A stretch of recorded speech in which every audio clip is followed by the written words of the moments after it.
नमस्कार दोस्तों, मैं सुप्रिया स्वागत करती हूँ आपका डिकोड एग्जाम के डेली करंट अफेयर की क्लास में। दोस्तों, आज हम अपनी करंट अफेयर की क्लास में डिस्कस करेंगे 28 मार्च 28 मार्च से रिलेटेड करंट अफेयर को। तो चलिए जल्दी से आप सब लोग सेशन से जुड़ जाइए, सेशन को शेयर करें आप लोग। और जैसा कि मैं उम्मीद कर रही हूँ आप सभी लोग साथ में नोटबुक और एक पेन लेकर के बैठ गए होंगे, क्योंकि जो कुछ भी पॉइंट्स और फैक्ट्स मैं आपको बताती हूँ वो आप नोट डाउन कर रहे होंगे। और साथ ही साथ जो पीडीएफ आपको टेलीग्राम ग्रुप पे प्रोवाइड की जाती है उसको डाउनलोड करके अपनी शॉर्ट नोट्स भी बना रहे होंगे। ठीक है, शॉर्ट नोट्स बनाना बहुत जरूरी है आपके लिए, क्योंकि रिवीजन के लिए वही आपको काफी हेल्प करेगा। बाकी साथ ही साथ मैं ये भी उम्मीद कर रही हूँ कि आप लोग टेस्ट सीरीज भी कोई ज्वाइन किए होंगे। देखिए, डिकोड की टेस्ट सीरीज चल रही है, डिकोड एग्जाम पे प्रॉपर बच्चे टेस्ट दे रहे हैं, बहुत अच्छा उनका इस समय अच्छा उनकी प्रोग्रेस भी चल रही है। तो कोशिश करिए जिन लोगों ने टेस्ट नहीं ज्वाइन किया टेस्ट ज्वाइन करें, और उसी से आपको पता चलेगा कि आपकी कितनी प्रिपरेशन किस तरीके से किस डायरेक्शन में जा रही है। ठीक है, चलिए ज्यादा समय नहीं लूंगी और क्लास स्टार्ट करूंगी। उसके पहले कहना चाहूंगी जल्दी से चैनल को सब्सक्राइब कर लीजिए और बेल आइकन को प्रेस कर लीजिए। इससे आपको चैनल से रिलेटेड हर क्लास की वीडियो का प्रॉपर नोटिफिकेशन मिलेगा और आपकी कोई भी क्लास मिस नहीं होगी। चलिए आते हैं हम अपनी क्लास पर और सबसे पहले प्रश्न की तरफ चलते हैं। जब भी मैं क्वेश्चन पढ़ रही हूँ और जिन्हें आंसर आ रहा है साथ ही साथ वो आंसर करते रहा करिए, और ना सिर्फ आंसर करिए, वीडियो को शेयर भी करिए आप सब लोग। ठीक है, चलिए प्रश्न आज का हमारा है कि हाल ही में गृह मंत्री अमित शाह ने कहां वैदिक हेरिटेज पोर्टल का उद्घाटन किया है। तो देखिए, जो हमारे वैदिक जो प्राचीन ज्ञान है उस प्राचीन ज्ञान को लोगों तक पहुंचाने के लिए गृह मंत्री जी के द्वारा वैदिक हेरिटेज पोर्टल को लॉन्च किया गया है, इसका उद्घाटन किया गया। कहाँ किया गया है, प्रश्न आपसे ये पूछा जा रहा है। आपके सामने 4 ऑप्शंस दिख रहे हैं, जिन्हें आंसर पता है कोशिश करिए आंसर देने की। ठीक है, शेयर करिए वीडियो को, ज्यादा से ज्यादा लोगों को कनेक्ट करिए। तो करेक्ट आंसर है इस बी। ठीक है, देश की राजधानी नई दिल्ली में जो है वैदिक हेरिटेज पोर्टल को गृह मंत्री जी के द्वारा लॉन्च किया गया है। तो ये गृह मंत्री है, साथ ही साथ इनको देखिए एक और मंत्रालय मिला है, सहकारिता मंत्रालय। सहकारिता मंत्रालय जो है अमित शाह ने, इन्होंने नई दिल्ली में जो यहाँ पे Indira Gandhi international centre for arts, ठीक है, फॉर द आर्ट्स है, वहां पर उसके द्वारा देखें जो एक निर्मित किया गया है वैदिक हेरिटेज पोर्टल, और साथ ही साथ 64 कलाओं पर आधारित वर्चुअल म्यूजियम जिसका नाम है कला वैभव, उसका लोकार्पण किया। ध्यान रखिएगा, ये किसके द्वारा जो है वैदिक हेरिटेज पोर्टल को बनाया गया है, ये Indira Gandhi national centre for the arts के द्वारा बनाया गया है, और इन्हीं के द्वारा 64 कलाओं पर आधारित एक वर्चुअल जो है म्यूजियम भी बनाया गया जिसका नाम है कला वैभव। ठीक है, कला वैभव, और इसका उद्घाटन गृह मंत्री जी के द्वारा किया गया है। बेसिकली अगर देखा जाए इस पोर्टल का उद्देश्य क्या है, वैदिक हेरिटेज पोर्टल, तो आपको नाम से पता चला होगा जो हमारे वैदिक ज्ञान है उन परंपराओं को समझना है। तो जितने भी जो रिसर्चर्स हैं, जो शोधकर्ता हैं, उनको क्या करना, उनको वैदिक ज्ञान की जो परंपरा है उनको समझने में उसका सहयोग करना, और साथ ही साथ जो हमारा प्राचीन ग्रंथ यानी कि जो वैदिक ग्रंथ है उनकी सामान्य जानकारी जनसाधारण या फिर आम लोगों तक पहुंचाना, वही इस पोर्टल का उद्देश्य है। ठीक है, यहाँ पे पोर्टल की बात करें तो इस पोर्टल से जो आपका वैदिक विरासत है, ठीक है, जो हमारा जो प्राचीन ग्रंथ है, जो हमारा वैदिक ग्रंथ है, जो 4 ग्रंथ आपको भी पता है, ऋग्वेद, सामवेद, अथर्ववेद और यजुर्वेद, इन सब के बारे में लोगों को इससे जुड़ी जानकारी जो प्राप्त करने में ये काफी ज्यादा क्या करेगा, ये पोर्टल सहायक होगा। ठीक है, इस वैदिक हेरिटेज पोर्टल पर जो हमारे 4 वेद हैं उन 4 वेदों की ऑडियो विजुअल रिकॉर्डिंग भी अपलोड की गई है। तो जो लोग मतलब नहीं पढ़ पा रहे वो भी क्या कर सुन करके जो उनके प्राचीन ग्रंथ है या फिर हमारे जो 4 वेद हैं उनके बारे में जानकारी मिलेगी इस पोर्टल के माध्यम से। ठीक है, तो ध्यान रखिएगा, ये आपका वैदिक हेरिटेज पोर्टल न्यू दिल्ली में लॉन्च किया गया गृह मंत्री जी के द्वारा। इसी के साथ साथ ये 64 कलाएं हैं उन पर आधारित एक म्यूजियम बनाया गया जिसका नाम है कला वैभव। आइए कुछ और भी अन्य तथ्य हैं जो अभी हाल फिलहाल में जो है लॉन्च किए गए हैं और बहुत इंपॉर्टेंट है हमारे एग्जाम के लिए। तो देखिए, प्रधानमंत्री नरेंद्र मोदी जी ने देश का पहला अंतरराष्ट्रीय बुलियन एक्सचेंज, ठीक है, IIBX, ये ध्यान रखिएगा 11 नहीं है, IIBX को लॉन्च किया। कहां पे दोस्तों, तो ये इंदिरा गांधी, यहाँ माफ करेगा, गुजरात गांधीनगर में। ठीक है, गांधीनगर में किया गया है। क्या नाम है, ये भारत का पहला अंतरराष्ट्रीय बुलियन एक्सचेंज है। वहीं बात करें, भारत का पहला ब्रेन हेल्थ क्लिनिक शुरू की गई है दोस्तों। कहाँ की गई है, ये बेंगलुरु में, कर्नाटक की कैपिटल बेंगलुरु में जो है वहां पे भारत का पहला ब्रेन हेल्थ क्लिनिक लॉन्च किया गया है। ठीक है, अगली बात करें तो देखिए, गृह मंत्री ने यहाँ पे यानी कि अमित शाह जी ने 23वीं केंद्रीय क्षेत्रीय परिषद की बैठक का आयोजन किया था। और ये जो है 23वीं केंद्रीय क्षेत्रीय परिषद की जो बैठक आयोजित की गई थी ये भोपाल में की गई थी। और ध्यान रखिएगा जो क्षेत्रीय परिषद की बैठक होती है उसकी अध्यक्षता गृह मंत्री जी के द्वारा की जाती है।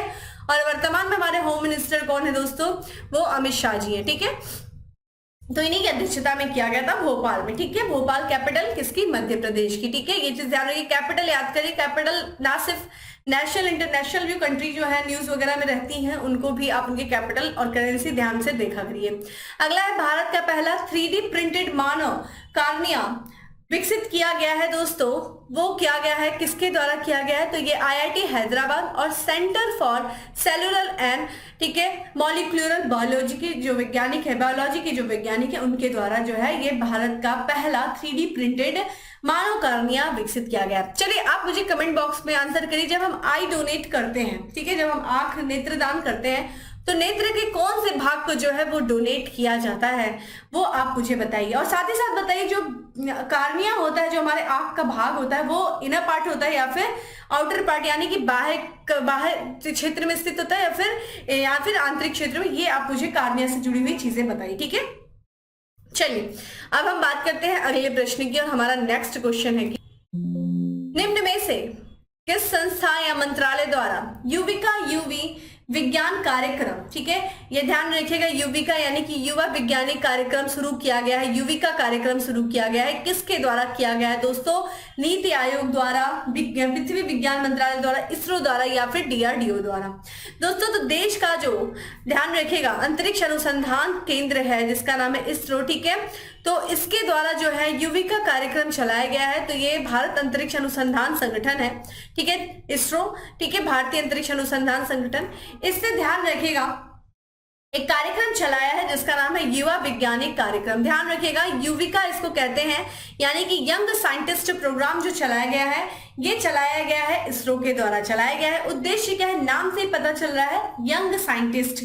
तो जितने जो बच्चे जो छात्र हैं वो जो कि करियर बनाना चाहते हैं स्टेम यानी कि विज्ञान यानी कि साइंस में, टेक्नोलॉजी में, इंजीनियरिंग में और फिर मैथमेटिक्स यानी कि मैथ्स, इसको स्टेम कहते हैं। इनमें जो बच्चे जो मतलब करियर बनाने के लिए और साथ ही साथ अंतरिक्ष विज्ञान जो आपका देखा जाए अंतरिक्ष विज्ञान में जो जुनून विकसित करने के लिए, ठीक है, बच्चों में एक तरीके से साइंस के क्षेत्र में और या फिर देखा जाए तो स्पेस जो है टेक्नोलॉजी, इन सब क्षेत्रों में उनका रुझान विकसित करने के लिए इसरो ने एक कार्यक्रम चलाया जिसका नाम है युविका यानी कि यंग साइंटिस्ट प्रोग्राम चलाया है। इस कार्यक्रम से माध्यम से देखिए इसरो क्या करना चाहता है, बेसिकली इसके पीछे उद्देश्य क्या है इस कार्यक्रम का, तो देखिए उन प्रतिभाशाली छात्रों की पहचान करना, ठीक है, और उनका पोषण करना, जिनका देखिए जिन छात्रों का साइंस के क्षेत्र में गहरा रुझान है उन छात्रों को इसरो क्या करेगा, सेलेक्ट करेगा, उनकी पहचान करेगा, फिर क्या करेगा, उनको नरिश करेगा, उनका पोषण करेगा। किस तरीके से भाई, ताकि उनकी जो है उन्हें क्या करेगा, भविष्य में अंतरिक्ष बनने के लिए क्या करेगा, प्रेरित करेगा। तो बेसिकली ये प्रोग्राम जो है युविका प्रोग्राम, ये पूरे भारत में जो क्लास 9th के बच्चे या फिर उनके जो समकक्ष हैं, जो उनके बराबर के बच्चे हैं, उनके लिए ये जो है कार्यक्रम खोला गया है। इसमें क्या करेगा, जितने भी जो राज्य हैं, जो स्टेट है, जो यूनियन टेरिटरीज हैं यानी कि जो यूटीज हैं, उनमें से क्या किया जाएगा, तीन तीन बच्चों का चयन किया जाएगा हर जो है राज्य या केंद्र शासित प्रदेश से, और उन्हें देश भर के जो जितने भी केंद्र है इसरो में, जहां जहां केंद्र है इसरो का, वहां पे इन बच्चों को 2 हफ्ते तक रखा जाएगा। आवासीय प्रशिक्षण कार्यक्रम इसरो पूरा जो है पूरा खर्च लेगी, इनका पूरी तरीके से इनको रखने की व्यवस्था इसरो करेगी और इनको क्या करेगी, इनका एक तरीके से इनको ट्रेनिंग देगी साइंस के क्षेत्र में। तो प्रशिक्षण कार्यक्रम में भाग लेने के लिए इन बच्चों को क्या करेगी, इसरो क्या करेगी, आमंत्रित करेगी। तो ठीक है, जो बच्चे हैं उनको एक तरीके से साइंस के क्षेत्र में, स्पेस साइंस के क्षेत्र में क्या करना है, इन बच्चों का रुझान बढ़ाने के लिए इसरो के द्वारा ये कार्यक्रम चलाया जा रहा है। ठीक है, कौन सा दोस्तों, युविका, ध्यान रखिएगा, युवा वैज्ञानिक कार्यक्रम, ठीक है, इसलिए इसको युविका कहा गया है। ठीक है, युवा वैज्ञानिक कार्यक्रम। आइए अगले प्रश्न की तरफ बढ़ते हैं जो कि हमारा योजना से रिलेटेड है और ये योजना हाल फिलहाल में चर्चा में थी कि प्रधानमंत्री उज्ज्वला योजना किस वर्ष शुरू की गई थी। तो ऑप्शंस आप देख रहे हैं, इसका करेक्ट आंसर है 2016 में उज्ज्वला योजना जो LPG कनेक्शन से रिलेटेड थी, गैस सिलेंडर से रिलेटेड है। आइए इसके बारे में बात करते हैं। तो प्रधानमंत्री उज्ज्वला योजना, ध्यान रखिएगा, ये भारत सरकार के द्वारा शुरू की गई योजना है और जो मतलब जो परिवार जो आर्थिक रूप से कमजोर जो परिवार है उनको क्या करना, सस्ते दरों पर या फिर सब्सिडी प्रोवाइड करना, किसके माध्यम से? एलपीजी उपलब्ध कराने के लिए। ठीक है, तो ध्यान रखिएगा, ये जो एक सिलेंडर गैस उपलब्ध कराने के लिए, एलपीजी उपलब्ध कराने के लिए प्रधानमंत्री उज्ज्वला योजना की शुरुआत 2016 में प्रधानमंत्री जी के द्वारा की गई थी। ठीक है, तो यहाँ पे उद्देश्य क्या है जो इस योजना का, ये खाना पकाने हेतु स्वच्छ ईंधन प्रदान कर महिलाओं और बच्चों के स्वास्थ्य की रक्षा करना। तो उज्ज्वला योजना जो है एलपीजी से रिलेटेड है और इसमें क्या किया जाता है, सब्सिडी प्रोवाइड की जाती है सरकार के द्वारा। ठीक है, तो देखिए अभी हाल फिलहाल में क्या है कि इस योजना की जो है दिन को बढ़ा दिया गया है, जो इसके अंतर्गत एलपीजी जो लेने पे जो सब्सिडी प्रोवाइड की जाती है उसके जो है समय सीमा को 1 साल के लिए और बढ़ा दिया गया है। तो प्रधानमंत्री उज्ज्वला योजना के लिए जो 200 रुपए हर सिलेंडर पर 200 रुपए सरकार के द्वारा सब्सिडी प्रोवाइड की जाती थी, इस सब्सिडी को 1 साल और भी देने की योजना बनाई गई है सरकार के द्वारा। अब इससे कितने लोग लाभान्वित होंगे, कितने लाभार्थी जो है लाभान्वित होंगे? तो 9.59 करोड़ जो लाभार्थी हैं वो इससे क्या होंगे, लाभान्वित होंगे। ठीक है, उनको लाभ मिलेगा इससे। और ये जो सब्सिडी प्रोवाइड की जाती है, जितने भी जो लाभार्थी हैं जिनको इस योजना से लाभ मिलता है, उनके डायरेक्ट जो है बैंक खाते में सब्सिडी जो है प्रोवाइड की जाती है। तो डायरेक्ट जो है बेनिफिट ट्रांसफर इसमें। और यहाँ पे देखा जाए, देखिए कारण क्या है इस योजना के 1 साल और बढ़ाए जाने का, सब्सिडी 1 साल और उपलब्ध कराने जाने का। विश्व की इस समय स्थिति आप देख ही रहे होंगे, कहीं वार चल रहा है, कहीं देखा जाए तो वैश्विक जो है अर्थव्यवस्था डगमगाई पड़ी है। तो इन सब कारणों से जो एलपीजी यानी कि जो लिक्विफाइड पेट्रोलियम गैस जो है वो कई भू राजनीतिक कारणों से उसका जो है दाम बढ़ता जा रहा है। तो अगर जिस तरीके से जो दाम बढ़ रहा है उसकी वजह से क्या होगा, जो एलपीजी जो है, जो एक तरीके से कमजोर, जो आर्थिक रूप से कमजोर व्यक्ति हैं उन पर क्या होगा, इसका दबाव बनेगा। तो इसी कारण से जो लाभार्थी हैं इस योजना के, उन पे जो एलपीजी का जो कीमत है, जो बढ़ी हुई कीमत है, उससे बचाने के लिए सरकार ने यह जो है फैसला लिया है कि उज्ज्वला योजना के समय को, जो टाइम पीरियड को 1 साल और बढ़ा दिया जाए और जो अभी तक सब्सिडी प्रोवाइड की जाती थी हर सिलेंडर पे 200 रुपए, उसको अभी 1 साल तक और सरकार के द्वारा दिया जाएगा डायरेक्ट बेनिफिट ट्रांसफर के माध्यम से। ठीक है, तो बहुत सारे ऐसे कारण है जिसकी वजह से एलपीजी का दाम बढ़ गया है और इसी को ध्यान में रखते हुए सरकार ने ये फैसला लिया है। तो ये चीज ध्यान रखिएगा, जैसे आपसे पूछा जा सकता है आप प्रधानमंत्री उज्ज्वला योजना, अब आप मुझे बताइए, हमने बताया आपसे 2016, अब आप मुझे बताइए कि 2016 में किस डेट को और कहां से इस योजना की शुरुआत की गई थी, ये आप मुझे कमेंट बॉक्स में आंसर करिए। चलिए भाई अगले प्रश्न की तरफ बढ़ते हैं और अगला प्रश्न है हमारा कि निम्न में से किस देश को ब्रिक्स न्यू डेवलपमेंट बैंक का नया सदस्य बनाया गया है? बहुत इंपॉर्टेंट ये क्वेश्चन है। एनडीबी यानी कि न्यू डेवलपमेंट बैंक का नया सदस्य जो देश बना है वो बना है मिस्र बना है। बहुत ही इंपॉर्टेंट क्वेश्चन है, स्टार कर लीजिएगा। तो देखा जाए मिस्र जो है, जिसे देखिए जो ब्रिक्स हम लोग संगठन देखे थे, ब्रिक्स यानी कि ब्राजील, रशिया, इंडिया, चाइना और आपका देखा जाए साउथ अमेरिका, ये ब्रिक्स संगठन है। और ब्रिक्स संगठन ने ही मिलकर के 2014 में एक ब्रिक्स बैंक को बनाया, ब्रिक्स नेशनल डेवलपमेंट बैंक की स्थापना की थी। और अभी इसमें से एक जो है नया सदस्य बना है ब्रिक्स का, वो बना है मिस्र बना है। और मिस्र को 20 फरवरी को ये आधिकारिक रूप से एनडीबी का सदस्य बना दिया गया था, लेकिन इसकी जो औपचारिक जो सूचना मिली है वो मिली है 22 मार्च को, जिस कारण से ये न्यूज में रहा है। ठीक है, तो एनडीबी का नया सदस्य कौन बना है दोस्तों? मिस्र बना है। अगर हम बात करें एनडीबी की न्यू डेवलपमेंट बैंक की बात करें तो ये देखिए स्टैब्लिश किया गया था ब्रिक्स नेशन के द्वारा। ब्रिक्स कौन है, नाम से आपको पता चल जा रहा है, जो मैंने लिखा है ब्राजील, रशिया, भारत, चीन, दक्षिण अफ्रीका। और इन देशों ने मिलकर के 2014 में 2014 में जो है एनडीबी की स्थापना की है। इस बैंक की बात करें तो देखिए ये बैंक किस उद्देश्य से जो है इसको गठित किया गया था, तो देखिए जितना भी जो है इंफ्रास्ट्रक्चर, ठीक है, उभरते हुए अर्थव्यवस्था में इनोवेशन, कटिंग एज तकनीकी के माध्यम से तेज विकास के लिए सहायता प्रदान करने के उद्देश्य से एनडीबी का क्या किया गया था, गठन किया गया था। ठीक है, यहाँ पे देखिए तो अभी हाल ही में इसमें जो है एनडीबी में इसके पहले जो सदस्य बने थे 2021 में देखिए बांग्लादेश है, संयुक्त अरब अमीरात है, उरुग्वे जो है इसमें शामिल किया गया था, अब मिस्र शामिल किया गया है। इसकी जो वर्तमान प्रमुख है वो है डिलेमा रोसेफ, जो है वो एनडीबी की प्रमुख है। डिलेमा रोसेफ ब्राजील की पूर्व राष्ट्रपति रह चुकी हैं। तो देखिए हमें क्या पता चला कि मिस्र में देखिए एनडीबी में अब कौन कौन से देश हो गए, आपको ये ब्रिक्स के तो 5 देश दिख ही रहे। उसके बाद 2021 में बांग्लादेश, संयुक्त अरब अमीरात और उरुग्वे शामिल थे, 8 देश। अब देखिए 9वां देश जो बना है वो मिस्र जो है इसका मेंबर बन गया है। तो एनडीबी में इतने जो है सदस्य देश शामिल हो चुके हैं। एनडीबी के प्रमुख कौन है दोस्तों? दिलेमा रोसेफ जो है वो इसकी प्रमुख है। ठीक है, आइए इसके बारे में और भी देख लेते हैं। देखिए चूंकि मिस्र की बात करें दोस्तों, मिस्र की देखिए राजधानी दोस्तों क्या है, काहिरा है, और इजिप्शियन पाउंड जो है वो इसकी करेंसी है। यहाँ के जो राष्ट्रपति वो है अब्दुल फतेह अल सीसी। ध्यान रखिएगा ये इंपॉर्टेंट इसलिए है क्योंकि इस वर्ष जो हम लोगों ने 74वां गणतंत्र दिवस मनाया है, उस गणतंत्र दिवस के जो है मुख्य अतिथि, उस उत्सव के मुख्य अतिथि कौन से दोस्तों, ये मिस्र के राष्ट्रपति ही थे, अब्दुल फतेह अल सीसी। मिस्र बहुत से चीजों के लिए इंपॉर्टेंट, जैसे कि COP 27 का आयोजन मिस्र में किया गया, ठीक है। तो मिस्र जो है लगातार आपके लिए इंपॉर्टेंट है, ठीक है। और यहाँ के मिस्र के जो राष्ट्रपति थे वो गणतंत्र दिवस 2023 के मुख्य अतिथि भी थे, इसलिए ये जो है कंट्री अच्छे से देख लीजिएगा। चलिए भाई अगली तरफ बढ़ते हैं और हमारा अगला प्रश्न है जो कि बहुत ही इंपॉर्टेंट ये प्रश्न है, ना सिर्फ आपकी करंट बल्कि ध्यान रखिएगा स्टैटिक्स क्वेश्चन भी, इसलिए मैं पहले ही बोल दे रही हूँ पॉलिटी से रिलेटेड ये क्वेश्चन है, अनुच्छेद पढ़ डालिएगा। तो संविधान के किस अनुच्छेद के तहत राहुल गांधी को लोकसभा से अयोग्य ठहराया गया है? आपको पता है अभी हाल फिलहाल में राहुल गांधी को जो सूरत की न्यायालय है, ठीक है, उसने क्या किया है, इनको दोषी करार दिया है और उनको सजा दी है 2 साल की। इसकी वजह से ये लोकसभा के जो सदस्य थे, लोकसभा की सदस्यता इसे ले ली गई है और ये लोकसभा के लिए अयोग्य ठहरा दिए गए हैं। तो क्वेश्चन आपसे पूछा है कि किसी भी संसद के सदस्य को अयोग्य ठहराने के लिए किस अनुच्छेद में जो है ये बात की गई है? तो ऑप्शंस आप देख रहे हैं और इसका करेक्ट आंसर है दोस्तों अनुच्छेद 102 आर्टिकल 102 में इसके बारे में चर्चा किया गया है। तो देखिए जब राहुल गांधी की बात करें दोस्तों तो ये लोकसभा के सदस्य थे और इनका जो ये निर्वाचन क्षेत्र जो था इनका वो था वायनाड, ठीक है, केरल में वायनाड जो जिला है वहां से ये निर्वाचित होकर के लोकसभा के सदस्य बने थे। अभी हाल ही में जो लोकसभा सचिवालय है उसने 24 मार्च को, डेट ध्यान रखिएगा, 24 मार्च 2023 को जो कांग्रेस के नेता थे राहुल गांधी, इनकी क्या किया, इनकी लोकसभा से इनको अयोग्य घोषित कर दिया है, ठीक है, अयोग्य घोषित कर दिया है। देखिए कारण क्या था, इन्होंने देखा जाए कहीं स्पीच जब ये कहीं पे भाषण दे रहे थे तो उसमें इन्होंने मोदी कम्युनिटी को बोला था, ठीक है, जिसकी वजह से इनके पे केस चल रहा था।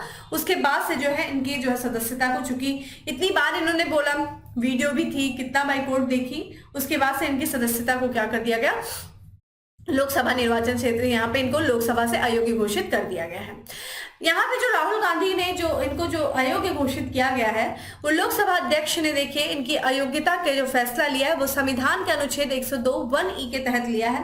और अगर देखा जाए अधिनियम, इसी के प्रावधानों के तहत एक अधिनियम है जनप्रतिनिधित्व अधिनियम 1951 की धारा है 83, ठीक है, उसी के तहत जो है ये फैसला लिया गया है। तो आपको ध्यान रखना है कि जनप्रतिनिधित्व अधिनियम की धारा कौन सी है और यहाँ पे ध्यान रखिएगा अनुच्छेद आपके लिए 102, सब पढ़ डालिए, ठीक है, ई पे है ये, तो इसमें और भी 4-5 पॉइंट है जो आपके लिए इंपॉर्टेंट हो जाती है। आप क्या जिम्मेदारी है इस अनुच्छेद के बारे में, ठीक है, क्योंकि ये डिस्क्वालिफिकेशन ऑफ द है, सांसद से रिलेटेड है, पार्लियामेंट मेंबर से, तो ये आपके लिए काफी इंपॉर्टेंट हो जाता है ये क्वेश्चन, यहाँ पे ये आर्टिकल काफी इंपॉर्टेंट हो जाता है। इसके तहत देखिए इनको जो सजा दी गई है ये जो है 2 साल की सजा दी गई है और 2 साल की सजा देने की वजह से देखिए सजा पूरी करने के बाद भी जो है ये 2 साल तक अब चुनाव नहीं लड़ सकते। तो माना ये जा रहा है कि जो 2024 का जो चुनाव होने वाला है और 2029 का जो चुनाव होगा, हो सकता है उसमें जो है राहुल गांधी जी चुनाव न लड़ सके, ठीक है। ये जो अयोग्यता का फैसला लिया गया है ये सूरत की अदालत के द्वारा लिया गया है, सूरत की अदालत द्वारा मानहानि के मामले में इनको दोषी ठहराए जाने के 1 दिन के बाद लिया गया, ठीक है। अगर हम देखें संविधान का जो अनुच्छेद 102 है वो संसद के किसी भी सदन से सांसदों की अयोग्यता से संबंधित है। तो सांसदों की अयोग्यता से संबंधित अनुच्छेद कौन सा है दोस्तों, 102 है। वहीं अगर हम बात करें जनप्रतिनिधित्व अधिनियम 1951 यानी कि 1951 की बात करें तो इसमें संसद के सदनों और प्रत्येक राज्य के विधानमंडल के सदनों या सदनों के चुनाव के संचालन के लिए कानून बनाया गया है। तो चुनाव से संबंधित जो है संचालन की किस तरीके से चुनाव होना चाहिए, संसद के जो सदन है लोकसभा और राज्यसभा के जो विधानमंडल है यानी कि राज्य परिषद, यहाँ पे विधान परिषद, ठीक है, और उनके जो सदन है उनके जो चुनाव है उनका किस तरह से संचालन किया जाए, इस सब का जो कानून जन प्रतिनिधित्व अधिनियम 1951 में कहा गया, ठीक है, इसी की धारा 8 है। जो आपके लिए इंपॉर्टेंट हो जाती है। तो ध्यान रखिएगा, ये आपका ना सिर्फ करंट बल्कि आपके स्टैटिक्स पोर्शन बहुत इंपॉर्टेंट है, पॉलिटी का ये सारी चीजें पढ़ लीजिएगा। आइए अगले प्रश्न की तरफ बढ़ते हैं। हमारा अगला प्रश्न है कि निम्नलिखित में से किस शहर में इंटरनेशनल टेलीकम्युनिकेशन यूनियन का क्षेत्रीय कार्यालय खोला गया है? तो इंटरनेशनल टेलीकम्युनिकेशन यूनियन का क्षेत्रीय कार्यालय कहाँ खोला गया है दोस्तों? ये खोला गया है, आप देखें तो नई दिल्ली में खोला गया है। ठीक है, नई दिल्ली में ये कार्यालय खोला गया है और इस कार्यालय का जो उद्घाटन किया गया है वो प्रधानमंत्री जी के द्वारा किया गया है। यानी कि जब देश के प्रधानमंत्री नरेंद्र मोदी जी ने इन्होंने नई दिल्ली में इंटरनेशनल टेलीकम्युनिकेशन यूनियन, अंतरराष्ट्रीय दूरसंचार संघ की एक नई क्षेत्रीय कार्यालय और नवाचार केंद्र इनोवेशन सेंटर का उद्घाटन किया है नई दिल्ली में। ये जो इनोवेशन सेंटर है ये कहाँ पे दोस्तों स्थापित किया गया है? तो ये नई दिल्ली में जो महरौली है वहां पे बिल्डिंग है, centre for development of telematics building, वहां पे इस सेंटर को क्या किया गया? स्थापित किया गया है। यह कार्यालय देखिए किन किन देशों की जरूरतों को पूरा करेगा। तो भारत में चूंकि इस कार्यालय को बनाया गया तो ऑब्वियस है भारत को, फिर नेपाल हो गया, जो भारत के पड़ोसी देश है, नेपाल, भूटान, बांग्लादेश, श्रीलंका, मालदीव, अफगानिस्तान और ईरान। ध्यान रखिएगा ईरान भी इसमें शामिल है, इनकी जरूरतों को पूरा करेगा। और इसका लक्ष्य देखिए क्या है? इन राष्ट्रों के बीच में समन्वय में सुधार करना, एक दूसरे के बीच जो सामंजस्य है उसको स्थापित करना और जो क्षेत्र है उसमें पारस्परिक रूप से लाभप्रद आर्थिक सहयोग को बढ़ावा देना, इसी उद्देश्य से इसको स्थापित किया गया है। बात करें इस जो है इनोवेशन सेंटर की, तो ये अंतरराष्ट्रीय दूरसंचार संघ जो है ये इंफॉर्मेशन एंड टेलीकम्युनिकेशन टेक्नोलॉजी के लिए संयुक्त राष्ट्र की एक एजेंसी। ध्यान रखिएगा, अंतरराष्ट्रीय दूरसंचार संघ जो है ये संयुक्त राष्ट्र की जो है संस्था, यूनाइटेड नेशन का ही ये एजेंसी है और ये जो है इंफॉर्मेशन एंड टेलीकम्युनिकेशन टेक्नोलॉजी के लिए इसको स्थापित किया गया था। मुख्यालय देखिए कहाँ है? जेनेवा। जेनेवा दोस्तों स्विट्जरलैंड में, यहाँ इसका मुख्यालय। ध्यान रखिएगा, ये लाइन आपके लिए बहुत इंपॉर्टेंट हो जाती है। चलिए अगले प्रश्न की तरफ बढ़ते हैं और अगला प्रश्न है कि प्रधानमंत्री नरेंद्र मोदी ने किस शहर में वन वर्ल्ड टीबी समिट को संबोधित किया है? ये इंपॉर्टेंट क्वेश्चन है दोस्तों, आपके लिए काफी इंपॉर्टेंट है, स्टार कर लीजिए। ये ना सिर्फ करंट बल्कि आपके साइंस से भी रिलेटेड ये क्वेश्चन है, क्योंकि टीबी से संबंधित ये है, क्षय रोग से संबंधित है ये। तो वन वर्ल्ड टीबी समिट को संबोधित किया है प्रधानमंत्री जी ने, ये उत्तर प्रदेश के शहर वाराणसी, ठीक है, काशी से, जहां से प्रधानमंत्री जी क्या है? सांसद भी हैं।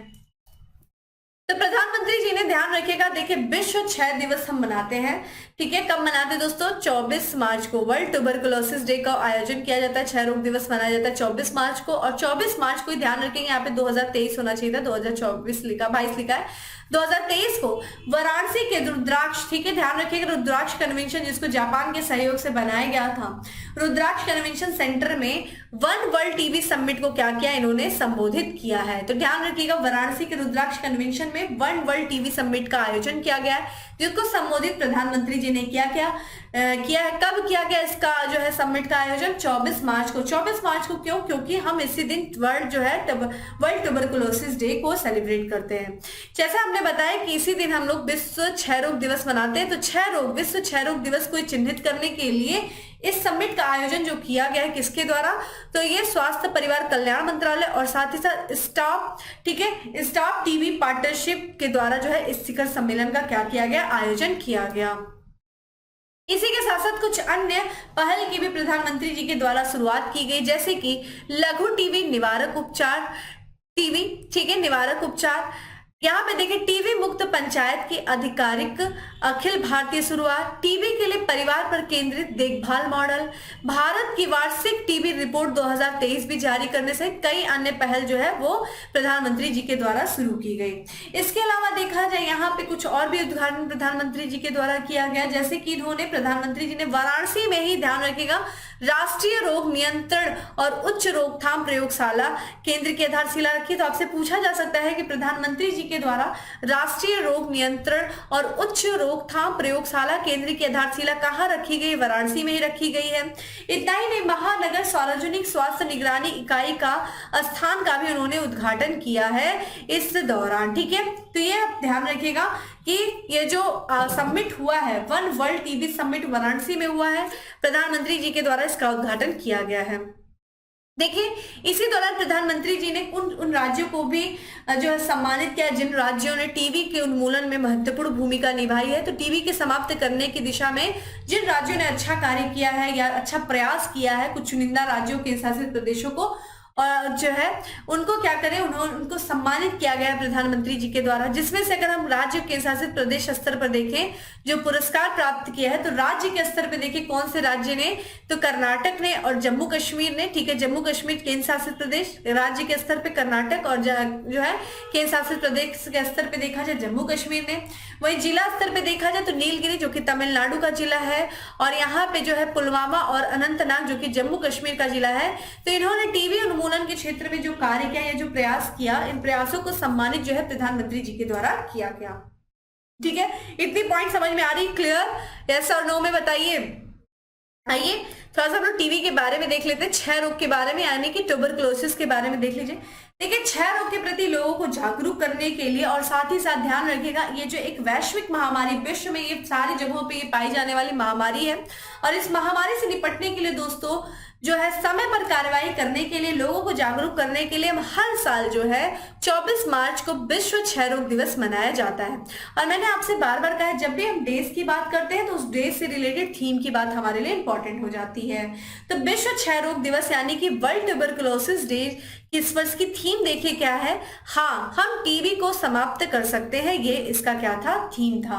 अगर हम बात करें टीबी किसकी वजह से होता है, क्या ये वायरस से होता है, क्या ये बैक्टीरिया से होता है, या फिर फंगस से होता है? ध्यान रखिएगा, टीबी जो है ये एक बैक्टीरियल डिजीज है, जो कि माइकोबैक्टीरियम ट्यूबरकुलोसिस नामक बैक्टीरिया से ये होता है। ठीक है, ये आमतौर पे ये जो बैक्टीरिया है ये शरीर के किस भाग को प्रभावित करता है, तो ध्यान रखिएगा ये फेफड़ों पर हमला करता है। लेकिन इसके बावजूद जो है ये जो है टीबी का बैक्टीरिया शरीर के किसी भी हिस्से पर हमला कर सकता है, किडनी को भी, रीढ़ को भी, मस्तिष्क को भी प्रभावित कर सकता है, लेकिन स्पेशली यहाँ पे जो है ये फेफड़े को प्रभावित करता है। इसीलिए देखिए लगातार खांसी आती है, और इसके जो बैक्टीरिया है ये हवा के माध्यम से, जैसे कोई संक्रमित व्यक्ति है और उसने बिना मुंह पे कुछ रखे अगर खांसी कर दी, तो उसका जो बैक्टीरिया है ये वातावरण में फैल जाता है और ये अन्य व्यक्ति को भी प्रभावित कर देता है। देखिए, इस जो बैक्टीरिया की खोज की गई थी दोस्तों, ये एक जर्मन वैज्ञानिक थे, एक चिकित्सक थे, एक ठीक है सूक्ष्म विज्ञान विज्ञानी थे जिनका नाम है रॉबर्ट कोच। इन्होंने 24 मार्च 1882 को जो है इस बैक्टीरिया की खोज की थी, जिस कारण से 24 मार्च के दिन को हम वर्ल्ड ट्यूबरकुलोसिस डे के रूप में सेलिब्रेट करते हैं। इस चूंकि ये एक जानलेवा बीमारी है, तो इस बीमारी को समाप्त करने के लिए राष्ट्रीय स्तर पर, अंतर्राष्ट्रीय स्तर पर प्रयास किया जा रहा है।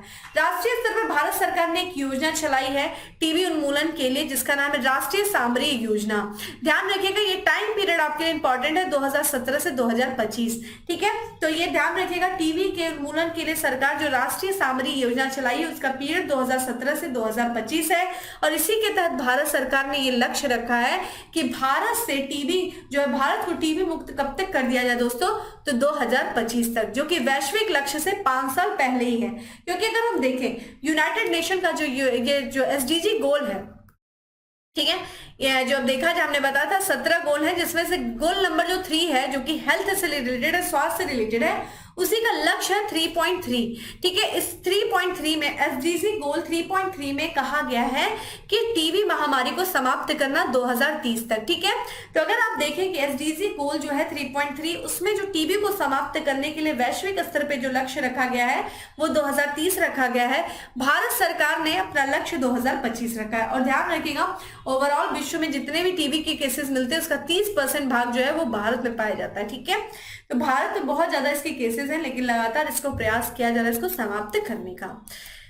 चलिए अगले प्रश्न की तरफ बढ़ते हैं, जो कि महोत्सव से रिलेटेड है कि निम्न में से किस राज्य में सरहुल महोत्सव का आयोजन किया गया है। तो दोस्तों, सरहुल महोत्सव का जो आयोजन किया गया है वो किया गया है, ध्यान रखिएगा, झारखंड में। ठीक है, तो यहाँ पे झारखंड में जो है ये एक वसंत महोत्सव है। वसंत की शुरुआत जो है जब होती है तो वहां पे सरहुल महोत्सव का आयोजन किया जाता है झारखंड में। इस महोत्सव को झारखंड की कई जनजातियों के द्वारा मनाया जाता है, और ये जो चैत्र शुक्ल की तीसरी तिथि जो है, तृतीय तिथि, उसी के दिन सरहुल पर्व को मनाया जाता है। इस पर्व के शुरुआत में, जैसे ही सरहुल पर्व की शुरुआत होती है उसके बाद से देखिए कृषि कार्य जो है वो शुरू हो जाता है। चूंकि हमने आपसे बताया कि ये कई जनजातियों के द्वारा मनाया जाता है, तो यहाँ पे झारखंड का एक जनजाति है मुंडा, उनके द्वारा जो है ये अलग अलग नामों से भी इसको जाना जाता है। जैसे कि मुंडा जनजाति, वहां पे जो उरांव है, जो संथाल जनजाति इस पर्व को अलग अलग नाम से जानती है। ठीक है, मुंडा जनजाति देखिए इसको सरहुल कहती है, उरांव जो है इसको खद्दी कहती है, संताल जो है इसको बाह पर्व के नाम से जानती है। ठीक है, सरहुल देखिए, एक तरीके से सरहुल के साथ ही जो आदिवासियों का ये नया वर्ष शुरू हो जाता है, तो वहां के जो ट्राइब्स हैं झारखंड के, सरहुल महोत्सव बनाते ही वहां का इनके लिए अब ये नया वर्ष शुरुआत हो चुकी है। ठीक है, तो आपसे अगर पूछे कि सरहुल महोत्सव कहाँ मनाया जाता है दोस्तों, झारखंड में, झारखंड से संबंधित है। आइए एक महोत्सव और भी मनाया गया, एक त्योहार मनाया गया है जो कि ये नॉर्थ ईस्ट से रिलेटेड है, मणिपुर में। तो मणिपुर में देखिए अभी हाल ही में साजिबो नोंगमा पनबा त्योहार मनाया गया है। तो आपसे ये भी पूछा जा सकता है साजिबो नोंगमा पनबा त्योहार किस राज्य से संबंधित है, तो ये मणिपुर से संबंधित है। ठीक है, तो यहाँ पे मणिपुर में एक धर्म है जिसका नाम है सनमा धर्म। तो सनमा धर्म के जो अनुयायी हैं उनके द्वारा इस त्योहार को मनाया जाता है। तो चंद्र नववर्ष के रूप में जो है ये पारंपरिक त्योहार मनाया जाता है। तो ये भी उनके लिए क्या है, जो यहाँ पे जो सनहम धर्म के न्यायी हैं उनके लिए ये एक नव वर्ष का त्योहार है, साजिब नोंगवा पनबा। ठीक है, इसे देखिए अन्य नाम से भी जानते हैं मेतेई, चूंकि मेती जनजातियों के द्वारा इस पर्व को मनाया जाता है इसलिए इसको कहा जाता है मेतेई चिराओबा या फिर साजिब चिराओबा। इस नाम से भी इस त्योहार को जाना जाता है। और ये मणिपुर की जो सबसे बड़ी जनजातीय समुदाय है, कौन दोस्तों, मितेई, उनके द्वारा जो है इस त्योहार को मनाया जाता है। तो हमने दो त्योहार देखा, एक तो आपने देखा कि झारखंड में सरहुल और मणिपुर में साजिब नोंगबा पनबा त्योहार। ठीक है, आइए अगले प्रश्न की तरफ बढ़ते हैं और हमारा अगला प्रश्न है कि निम्नलिखित में से किस राज्य में G20 अनुसंधान और नवाचार पहल सम्मेलन आयोजित किया गया। ठीक है, तो नवाचार सम्मेलन का आयोजन किया गया है G20 अनुसंधान नवाचार पहल, तो ये असम में किया गया। ठीक है, असम के डिब्रूगढ़ में किया गया है। तो असम के डिब्रूगढ़ में ध्यान रखिएगा G20 अनुसंधान और नवाचार पहल सम्मेलन का आयोजन किया गया है।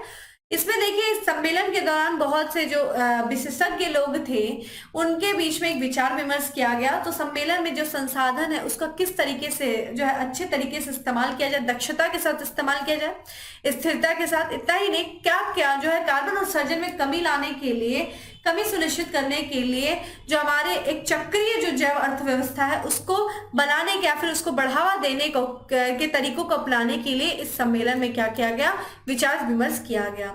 इस सम्मेलन के माध्यम से ध्यान रखिएगा ये जो है राष्ट्रीय प्राधिकारियों और सतत जैव अर्थव्यवस्था से संबंधित मौजूदा कार्यक्रमों को तैयार करने और उन्हें स्थापित करने के लिए जो जिम्मेदार विशेषज्ञ हैं उन विशेषज्ञों को एक साथ लाया गया इस सम्मेलन के माध्यम से। ठीक है, तो G20 अनुसंधान और नवाचार पहल सम्मेलन असम के डिब्रूगढ़ में।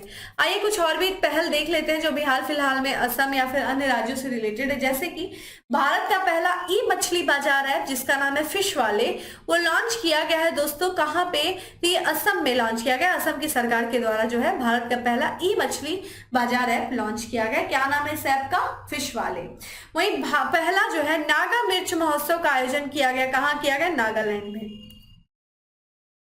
अगला है शिरुई लिली महोत्सव 2022 का चौथा संस्करण आयोजित किया गया मणिपुर में। ध्यान रखिएगा ये आपसे सिरई लिली महोत्सव भी पूछ सकता है कि किस राज्य से। बेसिकली ये नहीं देखेगा करेक्ट, ये एज द फॉलोइंग करके फेस्टिवल दे सकता है। शिरई लिली महोत्सव ये मणिपुर में आयोजित किया जाता है। वहीं देखा जाए मेघा कायक महोत्सव 2022 का पांचवा संस्करण आयोजित किया गया। मेघा से नाम है मेघालय, यानी कि मेघों का घर मेघालय।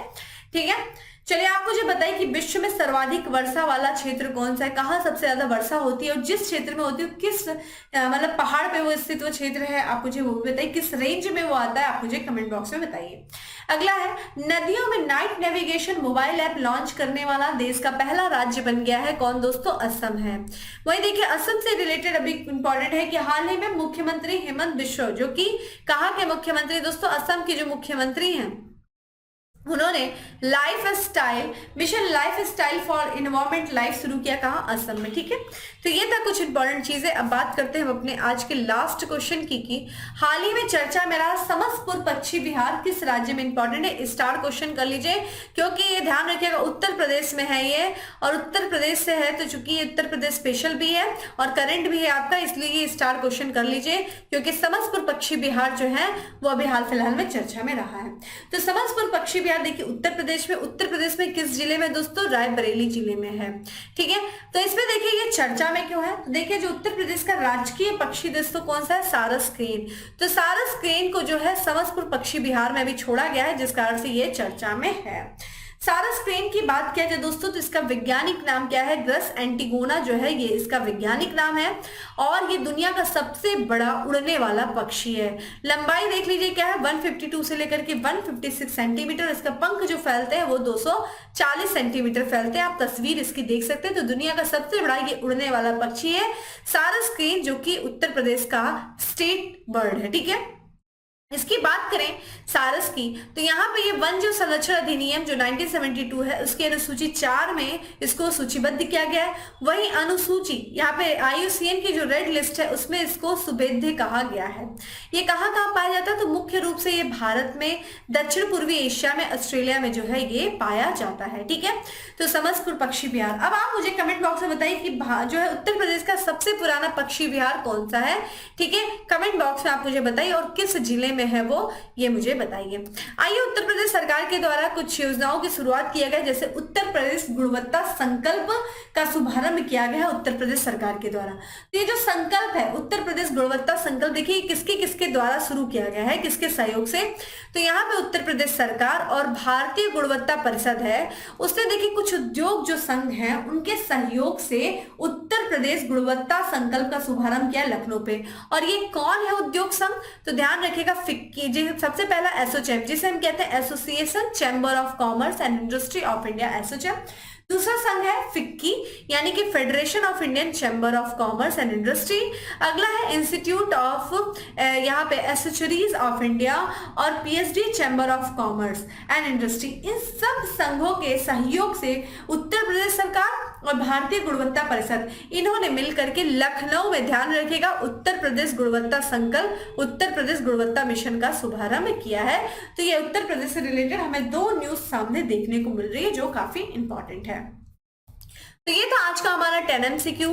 अब दोस्तों बात करेंगे किसके बारे में, फैक्ट्स ऑफ द डे। ठीक है, आज का हमारा सबसे पहला फैक्ट है कि हाल ही में अजन में बच्चे का अंतर्राष्ट्रीय दिवस मनाया गया। कब मनाया गया, 25 मार्च को मनाया गया। वहीं देखिए भारतीय अमेरिकी को US के फाइनेंस एजेंसी में डिप्टी CEO के पद पर नामित किया गया। क्या नाम है, निशा बिस्वाल। वहीं IMF ने वित्तीय संकट से जूझ रहे श्रीलंका को बेल आउट पैकेज दिया है। कितने का बेल आउट पैकेज दिया है, $3 बिलियन का। ISSF international shooting sport federation विश्व कप निशानेबाजी चैंपियनशिप में पुरुषों की 10 मीटर एयर पिस्टल इवेंट में स्वर्ण पदक जीता है। किसने, सरबजीत सिंह ने जीता है। वहीं अगला है, हाल ही में इंडिया कास्ट ने चीफ ऑपरेटिंग ऑफिसर के रूप में नियुक्त किया है। किसे, पीयूष गोयल को किया है।